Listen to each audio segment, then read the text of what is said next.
Institute of ಧರ್ಮಸ್ಥಳದ owner ನಾಪತ್ತೆ.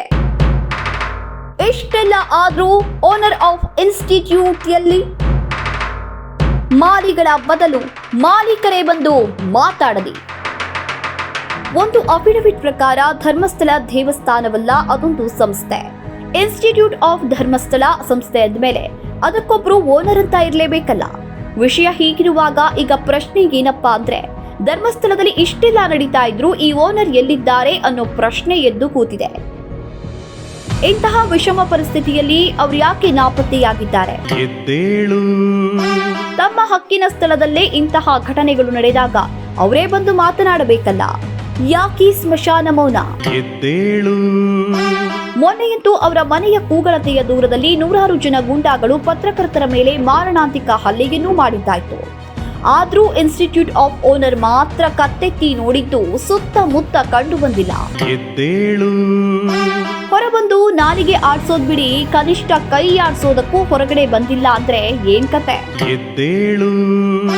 ಒಂದು ಸಂಸ್ಥೆಗೆ ಸೇರಿದ ಜಾಗದಲ್ಲಿ ಅತ್ಯಾಚಾರ, ಅನಾಚಾರ, ಕೊಲೆಗಳು ನಡೀತಾ ಇವೆ ಅಂತ ಆರೋಪಗಳು ಬಂದಾಗ ಅದರ ಮಾಲೀಕರೇ ಮೌನವೃತ ಹಾಗೂ ಮಾಯಾವೃತ ಆಚರಣೆ ಮಾಡಿದ್ರೆ ಜನ ಏನಂದ್ಕೋಬೇಕು? ಜನ ಬಿಡಿ, ಅವರ ಭಕ್ತರಾದ್ರೂ ಏನಂತ ತಿಳ್ಕೋಬೇಕು? ಈಗಂತೂ ಎಲ್ಲಿ ತನಿಖೆಗಾಗಿ ಒಂದು SIT ತಂಡ ಕೂಡ ಬಂದಿದೆ. ಪ್ರತಿದಿನ ನೆಲ ಅಗೆದು ಶವಗಳ ಅವಶೇಷಗಳನ್ನ ಹುಡುಕ್ತಾ ಇದೆ. ಏನೋ ಸಿಕ್ತು ಅಂತ ಕೆಲವರು, ಏನೂ ಸಿಕ್ಕಿಲ್ಲ ಅಂತ ಕೆಲವರು ಗೆಸ್ ಮಾಡಿ ಟುಸ್ ನ್ಯೂಸ್ ಕೊಡ್ತಾ ಇದ್ರು. ಓನರ್ ಸರ್ ಮಾತ್ರ ಮಾಯವಾಗಿದ್ದಾರೆ ಯಾಕೆ? ಪ್ರಸ್ತುತ ವಾತಾವರಣ ಹಾಗೂ ಪರಿಸ್ಥಿತಿ ಎರಡೂ ಘನಗಂಭೀರವಾಗಿದೆ.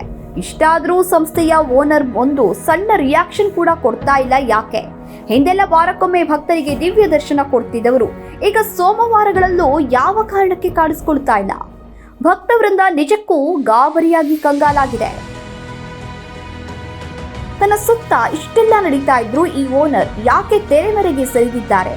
ಕೇವಲ ಗಣಗಳೇ ಬಂದು ಗಳಗಂಟೆ ಎಲ್ಲಾಡಿಸ್ತಿವೆ ಅನ್ನೋದು ಬಿಟ್ರೆ ಓನರ್ ಬಂದು ಏನೂ ಹೇಳ್ತಾ ಇಲ್ಲ ಯಾಕೆ ಅಂತ ಭಕ್ತಿ ಇರಿಸದ ಕಣ್ಣೀರು ಹರಿಸ್ತಿದ್ದಾರೆ.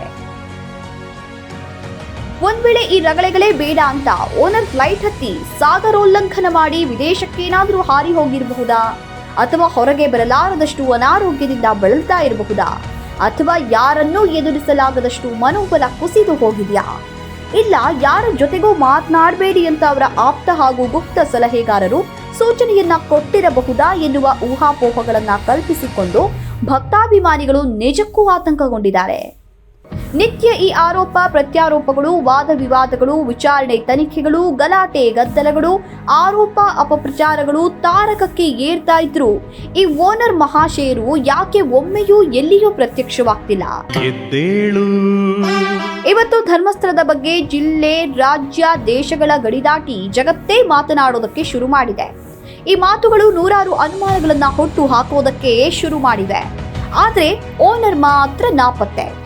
ಯಾಕೆ ಹೀಗೆ? ಭಕ್ತಗಣಾದಿಗಳಲ್ಲಿ ಭರಿಸಲಾಗದ ಆತಂಕ ಮಡುಗಟ್ಟಿದೆ. ಯಾವುದೋ ಒಂದು ಸಣ್ಣ ಜಾಗದಲ್ಲಿ ನಾಯಿ ಮರಿ ಸತ್ರು ಆ ಜಾಗದ ಓನರ್ನ ಹುಡ್ಕೊಂಡು ಹೋಗಿ ಮೂಗಿನೊಳಗೆ ಮೈಕ್ ತೂರಿಸೋ ಮೀಡಿಯಾಗಳಿಗೂ ಈ ಓನರ್ ಯಾಕೆ ಸಿಗ್ತಾ ಇಲ್ಲ? ಆರೋಪ ಯಾರ ಮೇಲೆ ಇರ್ಲಿ, ತನ್ನ ಸ್ವಂತ ಸುಯಾರ್ಜಿತ ಅಥವಾ ಪಿತ್ರಾರ್ಜಿತ ಜಾಗದಲ್ಲಿ ಇಷ್ಟೆಲ್ಲ ಗಂಡಾಗುಂಡಿ ನಡೀತಾ ಇದ್ರು ಅದರ ಬಗ್ಗೆ ಸೊಲ್ಲೆತ್ತದೆ ಸುಮ್ಮನಿರೋದಾದ್ರೂ ಯಾಕೆ? ಆ ಮಾಲೀಕರು ಈಗ ಸ್ಥಳದಲ್ಲೇ ಇಲ್ಲದೆ ಹೋದ್ರೆ ಅವರನ್ನ ಹುಡುಕಿ ಕೊಡುವವರು ಯಾರು? ಹುಡುಕಿ ಕೊಟ್ಟವರಿಗೆ ಏನು ಬಹುಮಾನ? ಏನೂ ತಿಳಿತಾ ಇಲ್ಲ. ಯಾರಾದ್ರೂ ಮಿಸ್ಸಿಂಗ್ ಕಂಪ್ಲೇಂಟ್ ಕೊಡಬೇಕಾ? ಅದು ಸಾಲದೆ ಕೊನೆಗೆ ಹೇಬಿಯಸ್ ಕಾರ್ಪಸ್ ರಿಟ್ ಸಲ್ಲಿಸಬೇಕಾಗಬಹುದಾ? ಅಂತೆಲ್ಲ ಭಕ್ತರು ಗುಸುಗುಸು ಮಾತನಾಡ್ಕೊಳ್ತಾ ಇರುವಂತಹ ಗುಮಾನಿ ಊರೆಲ್ಲ ಗುಲ್ಲೆದ್ದಿದೆ. ಏನೇ ಇರ್ಲಿ, ಇನ್ನಾದ್ರೂ ಒನ್ ಅಂಡ್ ಓನ್ಲಿ ಓನರ್ ಹೊರಬಂದು ಮಾತನಾಡಿದ್ರೆ ಭಕ್ತಗಣಗಳಿಗೂ ಸ್ವಲ್ಪ ಸಮಾಧಾನ, ಅನುಮಾನಗಳಿಗೂ ಒಂದು ಪರಿಹಾರ. ಹಾಗೆ ಓನರ್ ಹೊರಬಂದ್ರೆ ರೂಮರ್ಗಳಿಗೂ ಬ್ರೇಕ್ ಬೀಳುವ ಸಾಧ್ಯತೆಯು ಧರ್ಮಸ್ಥಳದ ಕಾಡಿನಷ್ಟೇ ದಟ್ಟವಾಗಿದೆ.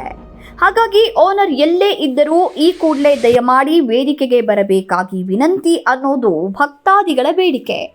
ಪುಣ್ಯಕ್ಷೇತ್ರದಲ್ಲಿ ಇದೊಂದು ಪುಣ್ಯ ಕಾರ್ಯವೂ ನಡೆದು ಹೋಗ್ಲಿ ಅನ್ನೋದೇ ಭಕ್ತರ ಮನದಾಳದ ಪ್ರಾರ್ಥನೆ.